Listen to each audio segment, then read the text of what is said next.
Hi everybody, I'm Helen Schwencke. Thank you very much for coming in this under these rather interesting conditions.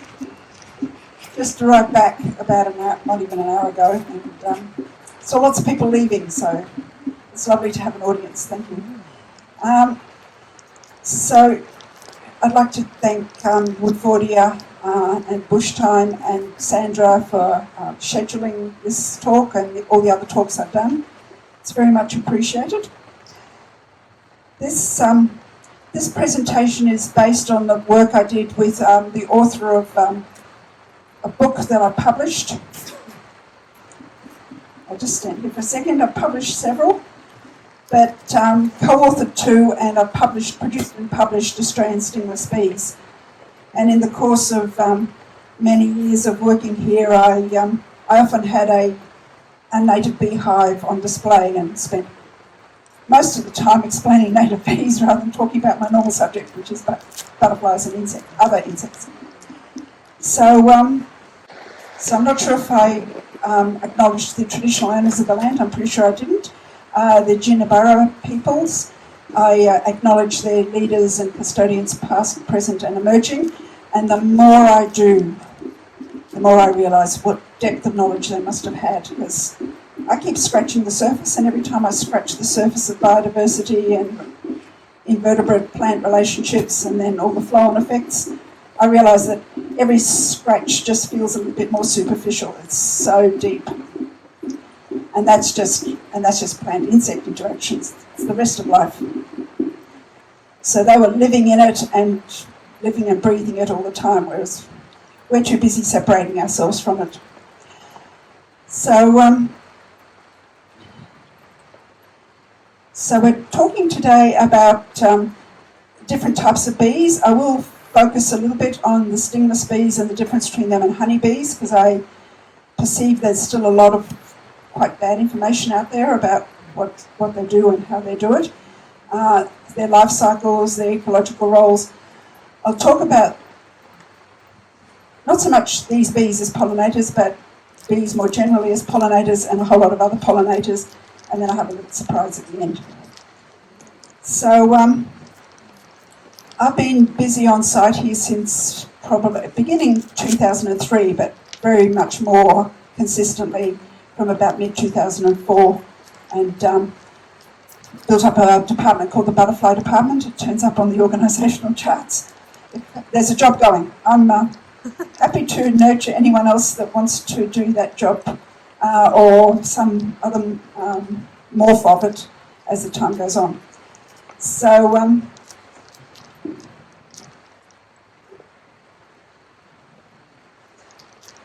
so I'd also like to acknowledge, of course, the author of the book, Australian Stingless Bees, A Guide to Sugarback Beekeeping, that was just before. It was my pleasure. It was the first book that came out on keeping local stingless bees. There's been quite a plethora of other ones come out since, but it's nice to be the first. So I figure I can say I've made a contribution to the knowledge base that has expanded that interest really substantially. And I'm feeling a bit chuffed because 6,500 copies of them sold, which is not bad going for a completely independent publisher. But anyway, so my part in all of this is a biologist, an ecologist, I'm a science communicator. But we'll start on these. I actually invite you to ask questions if it's about the slide or whatever I'm talking about immediately, but please keep any other questions for discussion at the end. And I also like to say that there is absolutely no such thing as a stupid question, so please don't think your question is stupid. So we'll start with native bees generally and stingless bees more specifically in some detail. This is just a smattering of the native bees that are around here.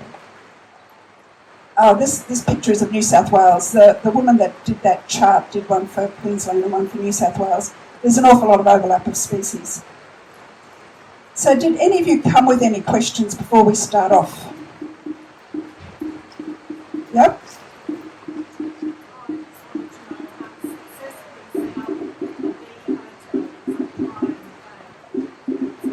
to repeat I have a that? lot to say about bee hotels, and I'm not unhappy that it failed. Okay, sorry, not to be. There's a big issues, but if I haven't answered it when I'm talking about that a bit later, can you raise it again? Because it is something I plan to talk about. So, any other questions?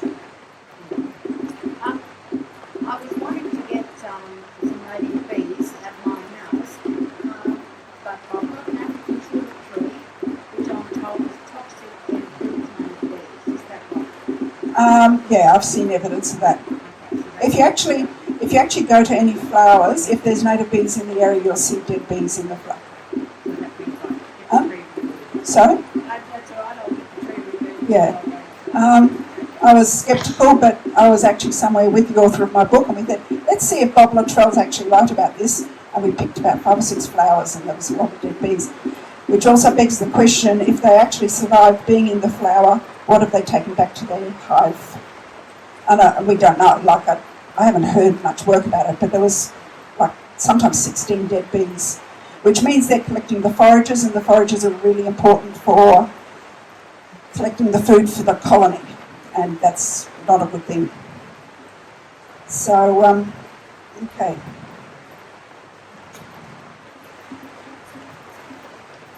So the thing is, what makes a bee? Is any ideas in particular? So bees are in a group of insects, an order of insects called Hymenoptera, which actually means very narrow-waisted. It's a bit harder to see with some of the bees. You can see it really easily with the wasps and most ants. But they're a specialised group of it. Sawflies, they're vegetarian wasps. So, and they're believed to have evolved from ants and wasps being more closely related than bees in general. And it's a fairly big order of insects. And I'll say up front, because I'm not going to say it, wasn't planning to say it, there's a good chance that the most beneficial insects on the planet are actually wasps. So, because people like to kill them, I'm bagging for them. Because not only in a lot of cases do their larvae parasitise, or the adults process the caterpillars and other creatures for their young, but a whole lot of them are also pollinators, but we don't know which ones are specific pollinators and which ones aren't. So the broad definition about bees, other than there's certain anatomical features that make them bees, and I'll leave you to look that up because you can find it, But the core behavioural thing is that they collect pollen and honey and nectar to feed their juveniles. So they do a complete metamorphosis life cycle, which means, and not all insects do, but it means they have an egg, larva, a pupa and an adult. With a whole lot of other insects, we can see the eggs and the caterpillars or the larvae and the pupa, especially butterflies, but those stages happen in the comb in the hive, so we don't see it for bees and wasps and ants on the whole.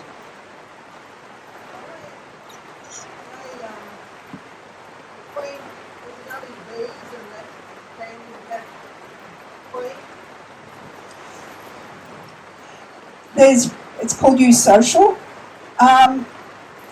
There are maternal cockroaches, but I don't know what their internal structure is. So there's these giant burrowing cockroaches in rainforest leaf litter, and there's a whole lot of species of them, and I've just got some. And they live in maternal groups. They look after their babies and they feed their babies milk that they exude from the plates, the plates on their abdomen. So whether they've got any structure where only one of them is reproducing, I don't know. But anyway, it gives me a chance to talk about cockroaches. I love cockroaches. Yes! 650 species in Australia. Sorry, this is not a talk about cockroaches. I digress completely. They're all minding their own business, doing something useful. Thank you for the diversion. Yes, so the pollen provides protein, and the nectar provides energy for their juveniles and for themselves, I presume. And they collect it on their legs, or they collect the pollen on their legs. So I'll talk more about all of the bees, but Honeybees and the stingless bees are the ones that are social. They live with a queen in a colony. They keep their pollen and their nectar separate, but all of the semi-solitary and social bees create some sort of cake out of it, and they'll all have different recipes for that cake. So, see, with the semi-social and the solitary bee, each female is a worker and a queen in her own right. She has to do all the work. So, she doesn't have any advantages, but I'm not sure queens in colonies have much advantage either. They're pretty hard workers. So aside from liking honey and the fact that honeybees sting, stinging is a powerful defence mechanism. And virtually all the bees can sting, but most native bees will only sting if you actually corner them or collar them. They're not out there to get you. Some honeybees, well, shall we say, they're very vigorous in defending their hives. So stingless bees still have a little rudimentary organ that was the stinger, but the stinger devolved. So we've got two genera of native bees in Australia. One's Tetragonula, formerly known as Trigona, but it was found that they were more related to Asian stingless bees. Those social bees are both stingless, and they have this rudimentary stinger. It's not. We don't know why they stopped having that as a mechanism. The thought. What's the second group called? Austroclevia. What is it? Austroclevia. Okay. Clevia. All right. Thank you. So they're now both believed to have originated and migrated from Africa, whereas when it was called Trigona, they were thought to have come from South America, but they're not related to the South American ones much at all. So the thinking is that because the food sources changed over time, they had to start sacrificing body parts because when you're a few millimetres big, you just can't do everything. So there's a thought that they've sacrificed a few along the way. And also they collect the nectar internally, so there's just not a lot of space. At least the people that think about these things, my interest is in what is what, so I don't tend to think about the physiology at all. So the thought is that there's just not much room left for them. They've actually existed for a very, very long time, long before we were walking upright in the Serengeti. There's examples of where they've actually landed on exudates from trees, resin, and then they've been trapped in amber. And they're very identifiable as stingless bees. So they've been stingless for a very, very long time. So I'll come back to the question of what makes a bee at the end, but talked about that. So aside from their narrow waists, they have a range of other characteristics. So it's really useful if you start getting into insects to start learning what the different characteristics are for all the different orders, because that then helps make it much easier to figure out what animal you've got. And I'll just contextualise that. Of all the named animals on the planet, 95 out of every 100 are creatures that don't have backbones. And the expression that my daughter Amelia came up with is because they haven't got backbones, they can't stand up for themselves, so we have to do it for them. Yeah. And there's vastly more than that, because we actually don't know how many invertebrates there are.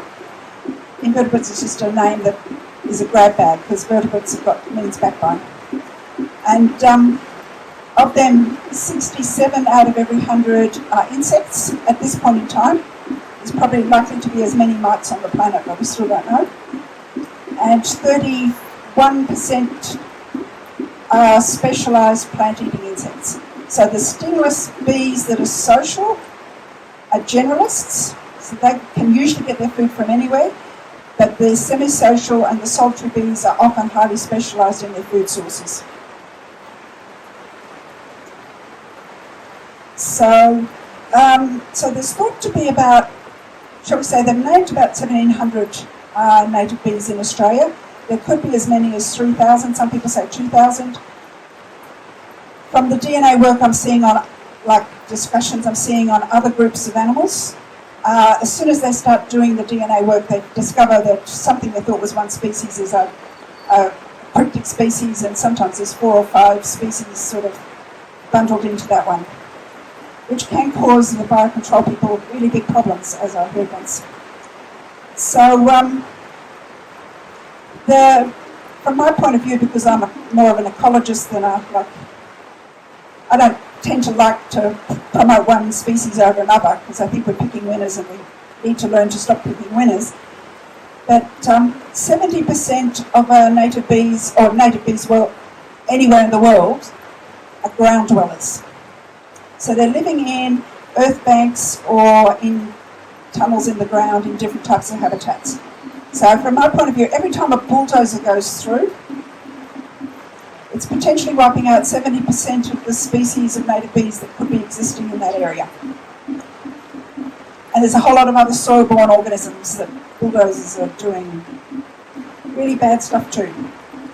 So the other 30% make their homes in all sorts of other places. The social bees build some sort of combs and structures and are usually hollow dwellers, but they can make their nests in reeds and burrows that other creatures have made, and leafcutter bees make little scales out of leaves and bundle them together in some manner and use all sorts of holes.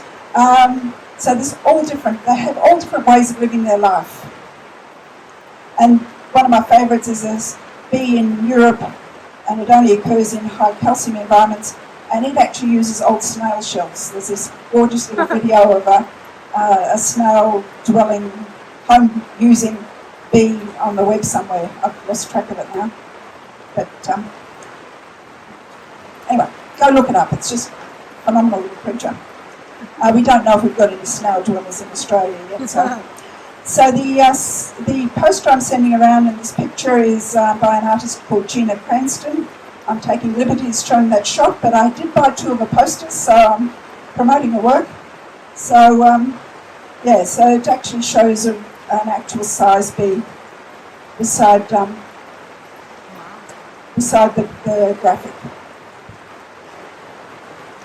So all of the native bees are grouped into 5 different tribes. We share 4 of those tribes with the rest of the world, and we have one that's our own that's exclusive to Australia.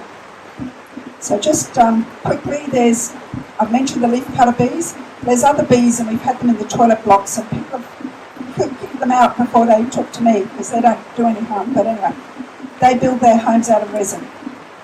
If you are putting anything under your house, as we start building gardens that are more biodiverse, it happened to me.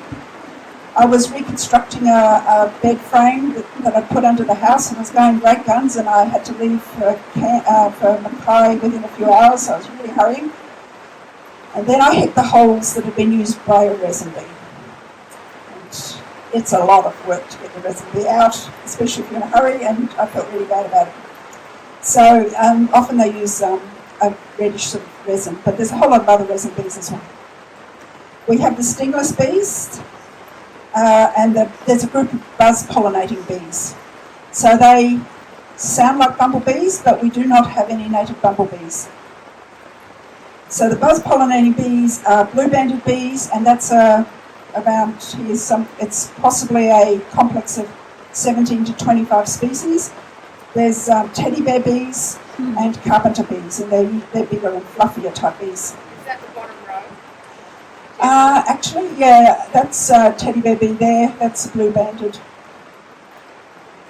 Yeah. Carpenters are the Carpenter bee, yeah. So And these ones are, they're amazing. They're metallic blue-green, if you ever catch one. I've seen them visiting the wisterias, no, not the wisterias, the wistringias, around some of the toilet blocks further out. So, and they make a really buzzy sound, yeah. I get them quite often because I've got a particular plant. So, most of us are fairly certain to recognise European honeybees. It's somewhat harder to recognise some of the other native bees.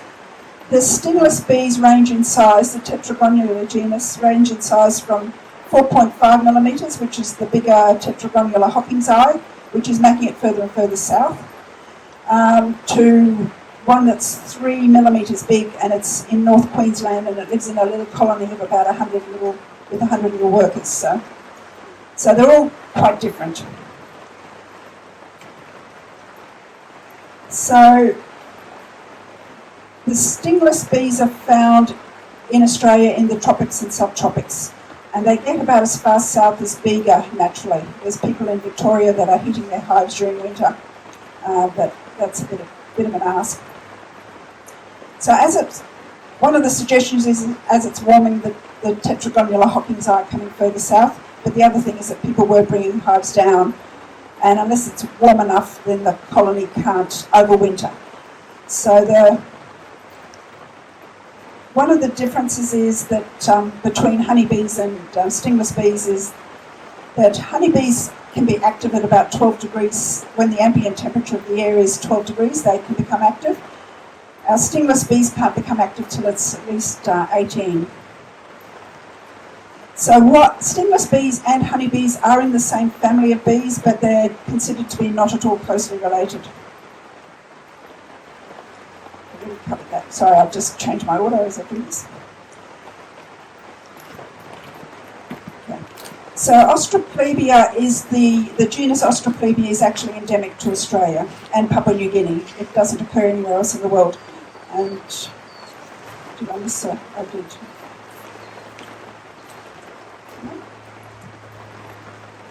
Okay.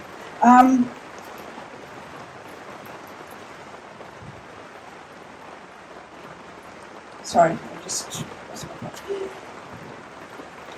Yeah. So lost my place, sorry.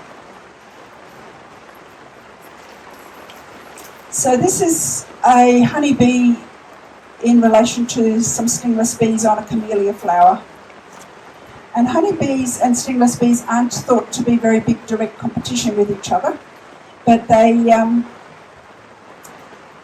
honeybees are likely to be more competition with animals that use bigger tree hollows.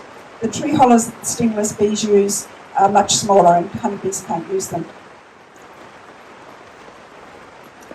So this is the distribution. So I was talking about that a little earlier. So this is Atlas of Living in Australia map. That's the distribution for the tetragonula bees, and this is the Austroplebia bees are much more. They're not quite as common, but they're in a lot more dry land. And the quirky little bit is that Mount Cootha is actually thought to be named after one of the Austroplebia bees. But it's a corruption of how it was said. So with them living in tree hollows, some of them have been living in those hollows the colony has been living in the hollow for as long as we've been settlers in Australia. So it's 200 years. They're also found nesting in water meter boxes and a whole lot of places like that.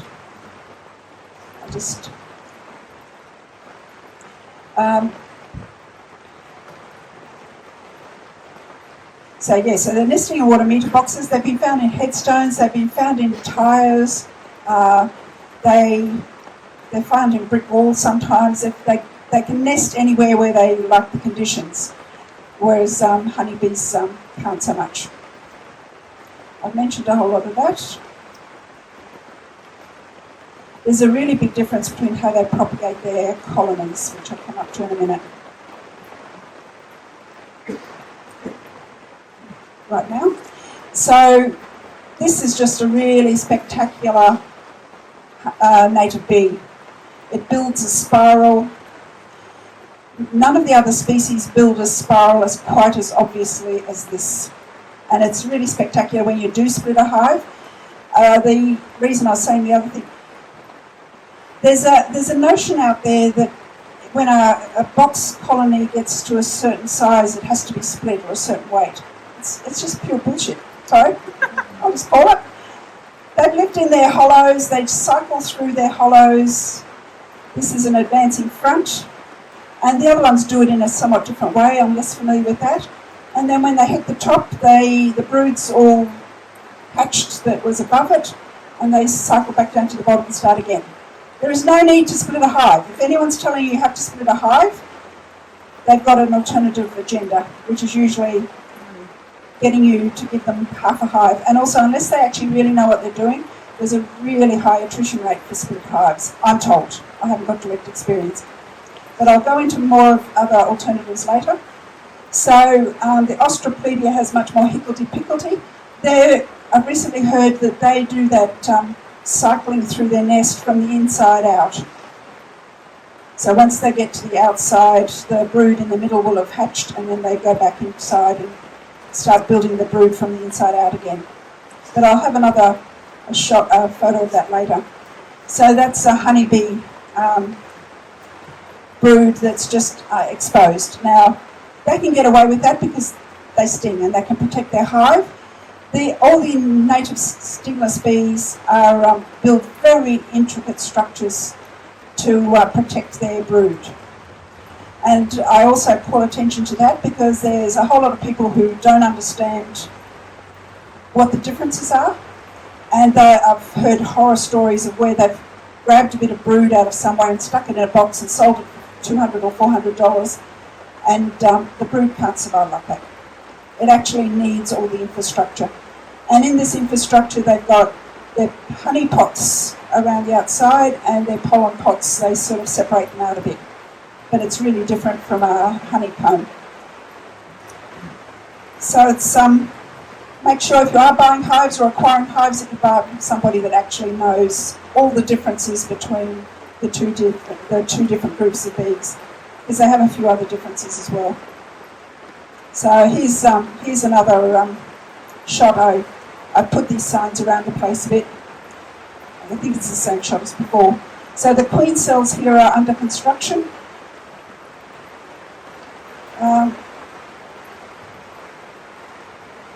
Their queen cells are 4 times larger than their worker cells, and the only difference between being a worker and a queen is if you get better fed, you become a queen. But they've always got a whole lot of spares in, like extra queen cells in waiting. But the queen in a native bee colony lives for 2 years. So a really big difference between them is that honeybee queens leave the hive with a portion of the swarm. These queens stay with the hive and they never leave after they're mated and they've re-entered the hive. And that's a really important difference because you kind of need you to make sure your queen has stayed with your hive, or if you are splitting them, that there's queen cells that are about to hatch. They get very technical about like shifting bits, but let's not go there.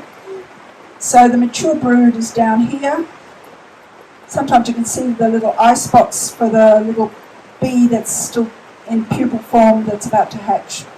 And I've added a queen to give the size per scale. So all of that structure is made from a combination of, it's called ceramon, and the outside is called batumen. And they're just variations on a theme, and it's a combination of resin and wax that they're collecting from flowers and then combining. Helen, you know how they talk about the Kadaji tree being like a resin that collapses? Is that all true?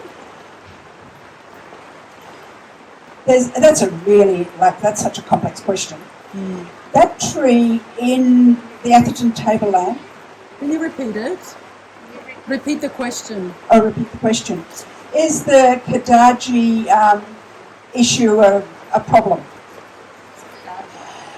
There's a tree that's been brought to southeast Queensland back when we were first planting natives called the Kadaji. It's Karimbi or something now. The name keeps changing. It's planted all over the place. If you want to see a stand of them when you drive out of the site, there's a whole stand of them that have been butchered across the road. And they produce a good number of flowers, and they produce a resin that is collected a lot by stingless bees. But the story is that that's actually a really complex situation. The Kadaji comes from the North Queensland, the Atherton Tableland, and it's actually evolved, the seed capsule has evolved to allow for a bit of resin to be collected and a seed to stick on the bee. So it's the first time that bee dispersal of seeds was being, there's a new type of seed dispersal that's been described from this. So the issue down here is that the Hocking's eye is a bigger bee. It's a little bit more work for the little stingless bees to be carrying the seeds around, and they are very good at distributing that tree. And then the suggestion is that the resin melts at a lower temperature. My take on it is, if it was actually a species-wide problem, then the population of stingless bees in southeast Queensland would be, of the Tetragonula carbonaria bee, would be threatened, or at least under some challenge, and it's not. So it might be a problem in some situations on very hot days, because I've heard plenty of native beekeepers say that their colonies collapsed on really hot days. But that then depends on how they've built that colony and how they're protecting it from the heat and all, like, there's so many other variations on a theme. So the author I worked with reckoned it was like it's a red herring, but it's one of those things. The saying is, a lie circulates the world while the truth is only half got its pants up. So it's just, yeah, so I wouldn't be that concerned about it. It's a bugger if you've spent $400, sorry, using French, if you've spent $400 on a hive and your hive collapses, but you really need to be looking at where you're putting it and how you're putting it. And you can actually often find a hive by the increasing concentration of Kadaji seedlings in front of it. So it's often what I'm looking for, is at least at the time when they're germinating. So I'll move on.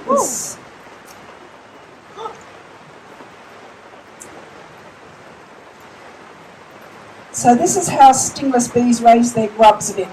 This one is in an Ostroplebia hive that accidentally got opened, and the pupa got, and a little grub got dehomed out of a cell. And these are pupal cases, and there's the pupa. So they've actually spun a little bit of silk to make themselves a little case within this cell.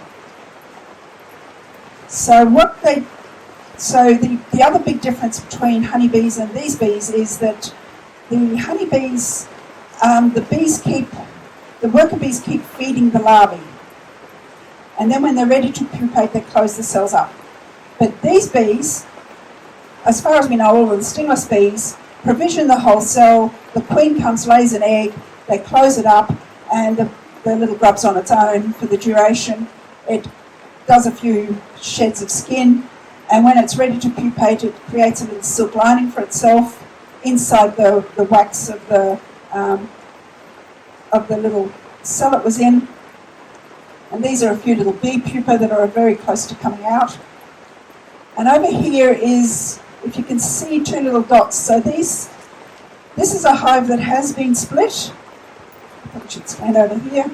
It's been split before this advancing front was right at this edge of the hive, or of the colony. And so a few little pupae are still here that miss being taken with the top. So that gives you an idea of how that works, hopefully. Is that making enough sense? Yeah, and so the other difference is that honeybees use wax for their vertical brood. So then a bit more. So then very freshly emerged bees are called callows, and they do a whole pile of work in the hive for the first few weeks of their life. And that's a very recently emerged queen, and she'll be waiting to do her flight. These colonies always have a whole lot of spare queens in waiting. we're presuming that they meet a fairly ignominious end if there's no need for them. So the other thing that the stingless bees are doing is they're always sending out scouts to find other places to build colonies. But in the meantime, and this is in a tetragonula hive, so once those little bees have emerged and become callows, there's a little bit of waste left over that wasn't used by the bee to become a bee, and it's the silk and a bit of fecal material. And if you've got a really healthy hive, you'll have lots of bees coming out with little pellets, which begs the question of where you put your hive, because if you put it right beside a barbecue, when they fly over your table with food, you might get a sprinkling of little bits of decoration, shall we call it. So not a good idea. Think about where you put your hive, and not close to any sort of food. So I think I've said the queens live for around 2 years and they stay with the hive, and they're a noticeably paler colour. So the callows are noticeably paler colour, and I think they work in the hive for about 6 weeks before they become foragers. And my experience with the longer-term beekeepers, because I got to know some of them, because John Clump has been a beekeeper. He first started noticing bees. He's in his 70s now, and he was 4 when he first started noticing stingless species. He was just an amazing observer. And forgotten why I started to say that. The older beekeepers, a lot of them won't split hives, because if you split the hive, you introduce all sorts of points where pests and diseases can get in.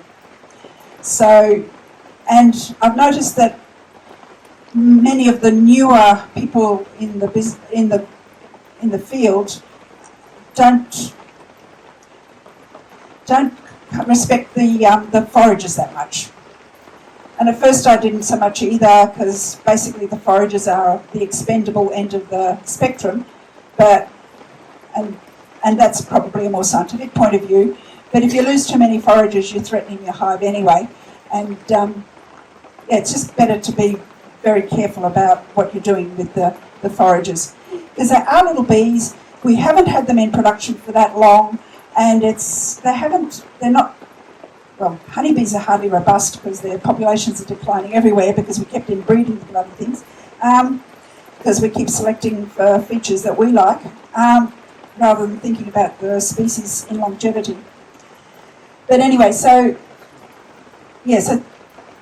I'm asking people now to really consider splitting hives. So you're saying you can split hives or you can't split hives? I'm not saying you can or you can't, but the people I know that have been doing this for the longest aren't splitting hives. So if you wanted to keep stingless bees, where can you get a hive ethically that someone hasn't? No, you probably can't at this point, because there's so much.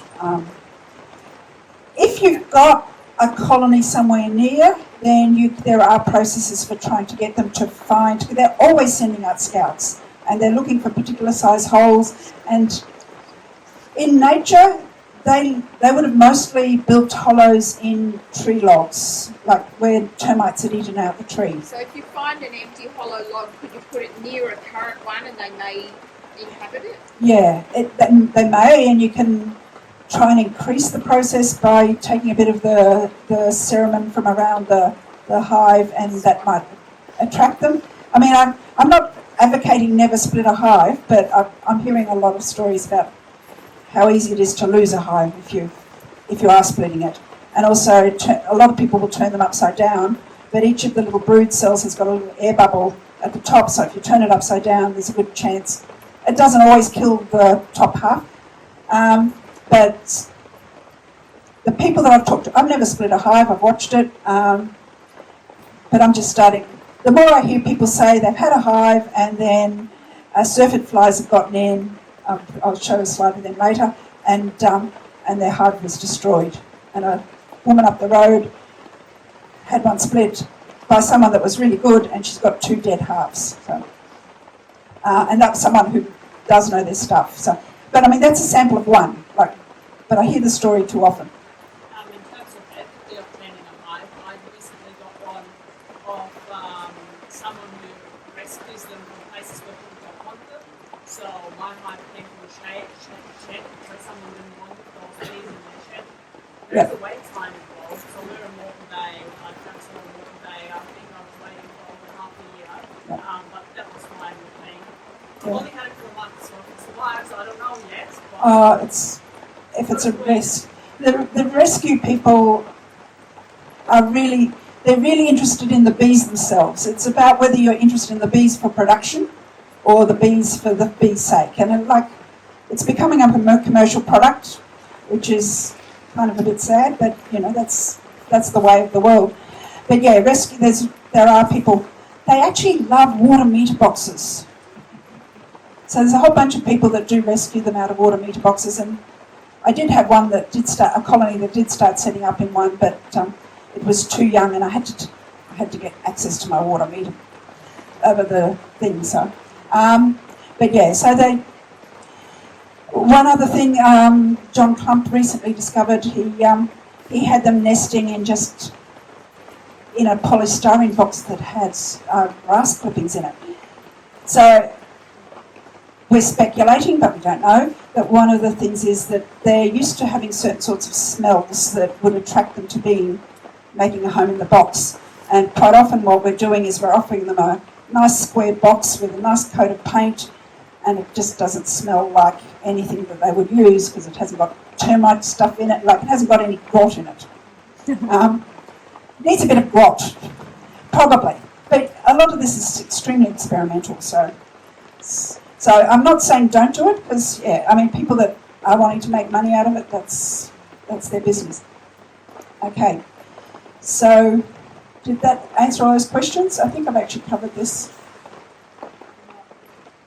More or less, okay. So honeybees, the current queen downsizes, she shrinks and she moves off with a whole bunch of the swarm, and they start somewhere else from scratch. That absolutely doesn't happen with stingless bees.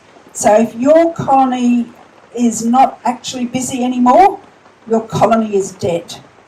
A lot of people like to, console themselves thinking that they've gone and flown off. It hasn't. Sadly. It's probably better to know the truth and not make the same mistakes again. I have mentioned that the daughters queens are waiting. So usually the original parent hive supports the new hive, the new colony that's being established. And if the queen dies, then the virgin queens repopulate and become the new queen.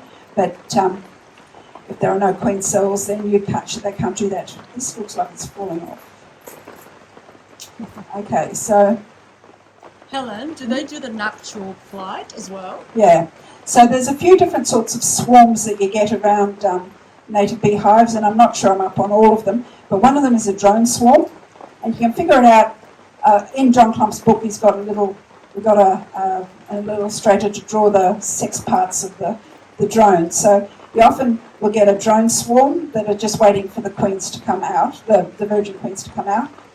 You get fighting hives, so when one hive is taking over another, this is a frog world out there.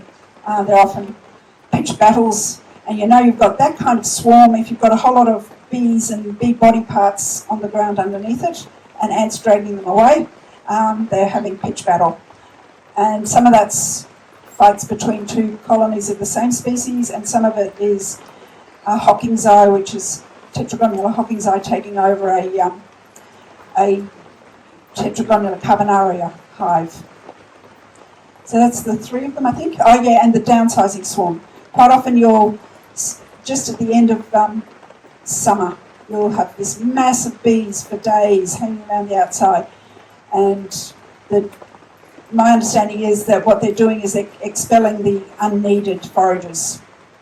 So they're not being kind and gentle to their own foragers, but they need to conserve their food supply, because they're only producing about 1 kilo of honey a year. They haven't been selected to produce huge amounts of honey. And do they, the drones, do they die as well after sex? Yeah, they don't have much of a life other than to reproduce and die and become food for the rest of the food web.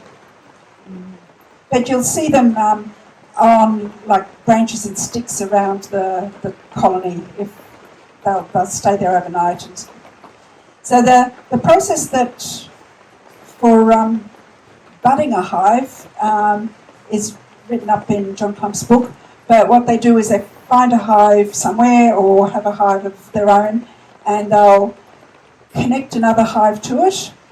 So both John Clump and Bob Luttrell are really into round hives. There's all different hive designs. The most popular one that's being promoted is a box hive, but if you think about it, that's not very nature identical. But you know, it seems to work, but the bees have to create a lot more infrastructure to get into the corners for those. Anyway, they've used a funnel and they've attached a little tube and they put a little bit of the serum and stuff around the front of it and then hope that they can usually entice the bees to start using the other entrance. But you can't move these hives very far. You can only move them about half a metre to a metre a day and sometimes less. So that's an alternative way to get them, but it's much slower than splitting. But if it works, it might be more productive in the end. So there's a bit of a difference between the honey. Honeybee honey keeps forever. Stingless bee honey, you have to keep it in the fridge. The moisture content hasn't been reduced. These bees don't reduce the moisture content nearly as much. The sugarbag bees, in that scale for Manuka honey that says Manuka honey is wonderfully medicinal, and I don't know what chemical they're, I can never remember the stuff, with that chemical that they're measuring, but on that scale, these stingless bees rate as 25, so they're vastly more medicinal, and one of the suggestions is that they have better defences against fermentation and other things that might make the honey go off, because it's not going off in their hives. And you have to separate it. There's a whole different process for separating it. But I can tell you that at least the Tetragonula carbonaria honey is amazingly delicious. It's sweet and sour at the same time, and it's even sweet if you put it on ice cream, which is sacrilege. But anyway, why would you do it? But yeah, so it's really, really sweet, but I've tasted a bit of Tetragonula Hawkins's honey, and it's not that different from European honeybee honey. Oh, I don't know what happened there. Sorry, that was full-size print when I looked at it last. I can't even see it myself. So food sources for bees, and this is bees more generally. So European honeybees and the social stingless bees are what are called generalists. All the other bees on that chart are ranging in some level of speciality. There's one bee that's so specialised, and Michael Batley, who does a whole lot of the bee taxonomy at Australian Museum, I think, on one of his things, he's got one bee that's on the wing for 3 weeks of the year, and that's when it's the flowers of the plant that it uses are in flower. And that's the only time you'll see it. The rest of the time, it's in some other part of its life cycle. That's really highly specialised. They're not all as specialised as that, but I'm just trying to give you the idea of the range. So different bees can need different species of flowers. There's a good chance that different flowers might need different species of bees, because these things don't always line up. Also, I don't know if I've said it yet, but just because you've got a bee visiting a flower doesn't mean you've got a pollinator. There's a lot of bees that are robbers. Somebody did ask the question a few days ago about what does a robber bee look like. There's this, Erica Siegel does a lot of bee photography. She's got one that I've got in another book that I've done. And it's a blue-banded bee, which is a buzz pollinator. And it's drilled a hole into the base of a salvia flower, and it's just stealing the nectar. Disgusting behaviour. Anyway, sorry. So, I can't even read this other side. Yeah, so generalist species find it much easier to adapt.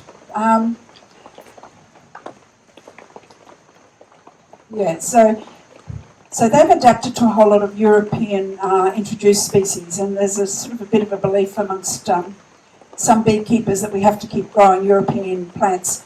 These bees had plenty of food sources in the wild before we had European plants. My basic premise is we need to be growing local native plants because they support much more biodiversity on the whole than introduced plants, with a few very extreme exceptions. So specialists can't transfer to other sources of food very easily. And probably that one that's on the wing for 3 weeks probably isn't. If that plant dies out, then that bee's lost. So I'm trying to get the impression that we really need to be planting many more local native plants. And it's not very helpful that that type has become so small. So this is a few different sources for pollinators more generally. So this is a bit of Senegordi chordii, and I've deliberately planted it over the years around all the toilet blocks and throughout the site. It looks like Easter cassia. It's also there to make sure that people realise that there are other centres besides the Easter cassia, and they support a whole lot of different other life forms. Plants in this group can only be pollinated by bees that can vibrate their flowers at a particular frequency. So, and blue-banded bees and teddy bear bees and carpenter bees can do that. A whole lots of insects love Xantheria. I'm not trying to give any sort of suggestions as, plant these things, but I'm trying to suggest that you need to know what type of bees you've got and what sort of pollinators they are and what sort of flowers they visit. So, but to throw in a totally random other pollinator, I just happen to like a little plant called Bulwara. Its fruit make for extremely delicious flavoured white rum. If you want to find out, there's a couple called John and Mary King up at Witter, and they run a little business called Rainforest Liqueurs, and I can tell you it's delicious. But that particular plant is pollinated by a very specific species of weevils.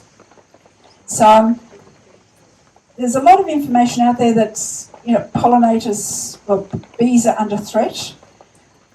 The story is just vastly more complex than that. So I actually think, and even Albert Einstein is thought to have, or said to have said that if we lose honeybees, the human population dies in 4 years. It's just, he was a physicist. What did he know? There's so many different species of creatures that are pollinators. So there's little hoverflies that the Canadians a few years ago were doing a lot of work on hoverflies as pollinators. And there's this amazing little maggot that lives in the most putrid of water that has a tube that out of its bum that it uses to extend. It's an extendable tube, and it sends it up to the surface and it uses that to breathe. And it turns into a drone fly, and they're doing work in New Zealand on putting in these really pongy trenches so that the drone flies can be pollinators. And I also think it's an amazing opportunity for us to divest out of all the European crops that might be somewhat more dependent on European honeybees, because we live in Australia and those plants aren't, and our ways of using them for production aren't necessarily that good for the environment or for us or for anything. So let's start looking at other crops, because local native bees have evolved to work with local native plants. So, and to come to the, I'm not sure if the bee hotel person's still here. If you ever concentrate a food source for any sort of life form in one place, you actually concentrate the food for all the predators and prey and diseases that animal has. So early on, my former partner, back in the 90s, he'd drill holes in wood of all different sizes, and he'd put them around the garden, and little bees would start using them. And before too long, we'd start seeing an acumen wasp, and she would very carefully scan all the holes and insert an egg into each chamber that attracted her attention. So basically, we provided as food source for for the parasite. And also, there's a project here that I did that was a mandala. I think it's still somewhere. I'm not sure. And it was all different types of substrates for different bees. And what we found was that some of them, for mason bees, the person who was doing it had put in nice little straws, and the crows came along. They discovered that this was a lovely, delicious little food source, and all of the straws were pulled out, and they were all on the ground, and there were no more mason bees nesting in the nest, and other things happened as well. So, and that's what's happening if you put in bee hotels, especially anything that's bigger. It's just anything that concentrates a food source for any life form tends to have that effect. So even as I was, or very soon after I actually sold the festival on putting in a bee hotel, I call them bee homes. Hotels are for casual sex. Bee homes are for the next generation. Sorry, I always call them bee homes. So I put up the case and this beautiful mandala was built, and I start seeing the literature on how any sort of big home aggregation was bringing in the pests and predators and parasites, and it just confirmed my own observation. So not a good idea, but what is a good idea is to leave as much leaf litter, sticks, twigs, piles of rubble, so that you get all sorts of creatures using them, and quite often you'll end up with then more lizards, which might also catch your bees, but they would also be controlling the predators of the bees. So my understanding of it is just make things as complex as you possibly can by doing all sorts of, try a few creative things and see what happens. So anyway, so that is the syrphid fly that quite often ends up in nesting split colonies.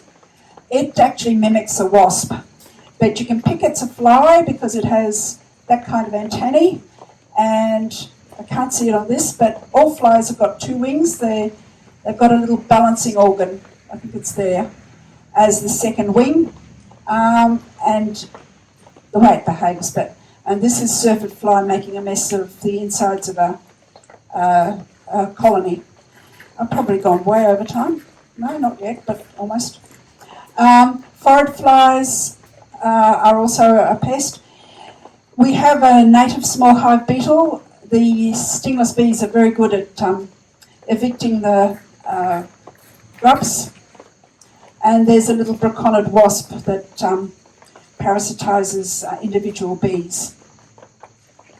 So there's just vast numbers. And this is just a normal population control process. As soon as everything in the environment is regulating something. But anyway, to move to the end, when is a bee not a bee? So this is the annual general meeting of a bee club, and they're discovering that there's an awful lot of creatures in the meeting that aren't actually bees. So we have absolutely gorgeous day-flying bee hawk moths around the world. There's 2 or 3 species in the region that are mimicking bees for their own purpose, but they're really big. Mm-hmm. So that one's pretending to be a bee. Bee flies are the most gorgeous little flies. They're really fluffy, at least the ones I've seen.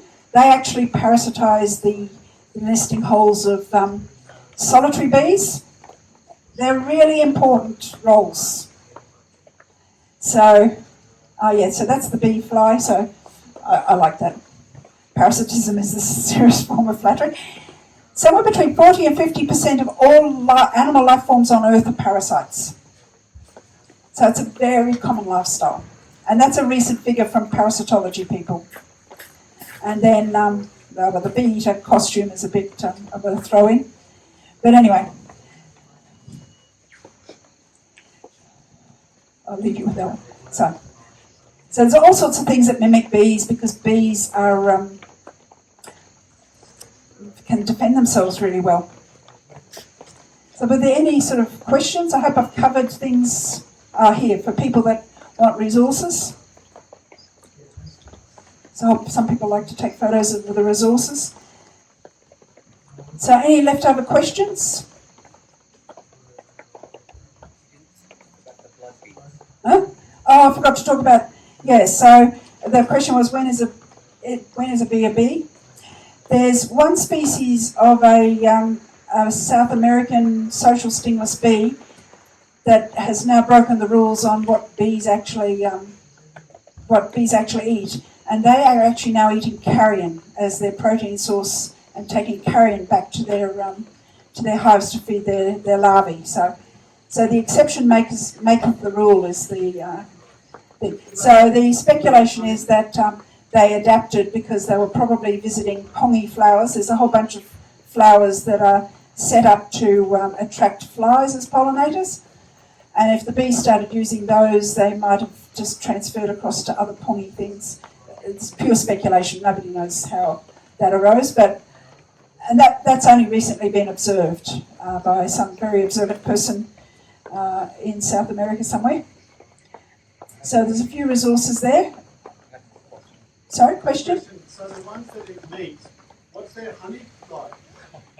I don't know that anyone is trying to harvest their honey. It was, I suspect it was a type of bee that there's only certain numbers of bees that are in any sort of production, and there are a few species in South America that are. I keep hitting that. I'd say since the bee has only recently been observed to do that, it's not one that anyone else much observed before. So, but I haven't heard whether it's like a newly identified species or not. But I wouldn't be trying the honey myself. Do you recommend any places to actually buy stingless bees? Sorry, to buy. Yeah, to be able to buy a hive. That's what. Sorry. Rescues are the best. Look for people that are doing bee rescues, but then make sure that they're doing that they question them a bit. Yeah. What's happening is, what I've heard is happening is people are turning up and just wanting to sell, like they've got an ad with a mobile phone number and they agree to meet you in a car park and you do a cash exchange and they don't buy from them. Because the few people I know that have ended up with a dead hive, and one looked inside and all that was there was a bit of brood and like there was no way it could thrive. I'd just be, because I've got Tim Hurd's hives on adjustment, but I'll probably soon ask if I can have some of John Clump's hives, because I'm a bit more in favour of the round hives now that I know more of the story, So and I'm not into production. Do they do that thing? What? Because I just want to know that they're in the area. I don't actually want the honey from them or anything like that. I mean, I've got lots of native trees and things like that, and I would like to just to be able to see them. Okay, if you see little black bees on your flowers, then you will have a colony somewhere within a 500 metre range. I don't think there is. And also, Whereabouts are you? I'm in the butcher. But They look. Most people think they're little flies. Yeah. No, I have seen them in the past, but no, I haven't seen them near my place. But I have got an African tulip tree, which has got to go. Yeah, that one does have to go. There's a few beauties around us. There's a few beauties just up at Woodford here. But yeah, that one's not my fight. I've got enough other fights. Bob Luttrell's really on the case of them. But yeah, so possibly that's trapping a few of them, because at least the Tetragonia carbonara is only range 500 metres, whereas European honeybees go 2 k's or more. So they've got a bigger foraging range as well. I don't know about the other social stingless bees, but the littler ones would have a smaller range just by definition. So. Just something quite specific to my garden. I've seen a couple of the blue banded bees. Yeah. And what other things can I plant? Or are they quite solitary? Yeah, they're earth bank or ground dwellers. I was just digging up under my house and I dehomed one. Yeah, how can I encourage them? Well, earth banks or dirt. Sand dunes. Ours is a lot of sand in our area. Okay. I don't know. The thing that people have done is filled mud brick with Oh, mud. Sorry. Oh, so that's Fill the brick bricks. with a bit of mud, and they'll burrow into Yeah, that. but it just don't put too many in one spot. Yeah. And they'll burrow into that. Some of them are known to drill into the mortar in brickwork. Okay. So if you don't mind about your brick walls crumbling, which I wouldn't, but most people probably do care about that a bit. So they are using sandy substrates, but it has to hold somehow. Yeah. They must be finding somewhere if you're seeing them. The main way to encourage them is, make sure there's some sort of earth banky dirt covering. I was really surprised. I realised I was seeing one going into the ground in a part of the area where I was digging to put in some pavers, dehoming a whole lot of antlions at the same time, which made me feel dreadful. But anyway, I need the space. So do they like particular plants or? Yes. The Amegilla species, as far as I know, are all buzz pollinators. Amegilla is the genus that's got a lot of the buzz pollinators, if not all of them in it. And so that's the blue bandits. The blue bandits, last I looked, was a complex of somewhere between 17 and 25 species. So I don't know if someone's done the work on them yet or not. So, and you can get quite orange blue banded bees as well. So I don't know how specialised they are to different sisal penniacs. I think they've gone and reconfigured leguminosae. Sorry. Legumes were once upon a time a family of plants. Then they became a whole lot of different families of plants, and I was just hearing from Andrew Pengelly that they've recombined them and made them subgroups of the same family of plants, so I'm lost. But one of the ones that I've seen are pollinating sisal penniaceae, which are the sennas and the cassias. But I can't tell you that all of them need to be buzz pollinated, but I do know that at least the Senna gordichortii does, because I've got direct evidence of that at my place. If you go to Bob Luttrell's site, he's got a lot of information about host plants for different species, and that's what I haven't shown, but it's not Queensland, but there's a few native bee. So Terry Houston, who used to be the curator of insects or invertebrates at Western Australia University, has recently done this native bee field guide for Saro. But while he was still in Western Australia, he made sure that everybody that saw a native bee or collected a sighting also recorded what plant it was using. It's a very boring book, because it's just a list. But my hat off to him, because he was making sure people were starting to collect ecological information. So what I do from time to time is, I don't get to see that many native bees in the middle of Brisbane, but I tend to look to see what plant genus is feeding which native bee. And so it's really important that, and if you do start recording native bees and putting them on iNaturalist, please also do a separate record for the plant that they're on, and make sure that the plant is referenced on the bee photo and the bee is referenced on the plant photo. And we need to do this on every single thing that we find eating something, so that eventually we end up with a relational database of what eats what. That poster, is that available at the general store here that you posted? No, I bought it off Etsy. Do you mind if I take a picture of it so I can find it? Yeah, I'll do it before I go. absolutely. And That's why I was promoting it, because it's a little bit of a, if you're completely new to it. This website is a gem. These people have been working on it for I don't know how long. On native bees. Huh? just the person in front of me who asked about the beehive, because I'm in Morayfield, so just next to Caboolture, and I got mine from, if you're on Facebook, go on native. Or Sorry? on Facebook you can find native bee people in Morayfield and Walt Bay, so that's where you can find the people who are. There's a whole lot of websites, but yeah, I haven't And then done. they talk about who are the ethical people and who are not as well. Okay, which website, which Facebook page is that one? I forgot what it's called. It's like if you were to search on Facebook for native bees in Moreton Bay. Okay, there's a new one. Oh, it's proliferating so fast, I've lost track of that. But okay, that's great. That's good to hear. Yeah, because a whole lot of people have done a goodly a sum of money by buying a hive that just died on them. So. Okay, folks, I'm well and truly over time. Thank you so much. I'm really surprised as an audience. Thank you. I thought I'd be talking to myself. I hope you've come away with a bit of information that's useful. Thank you. Thank you, Helen.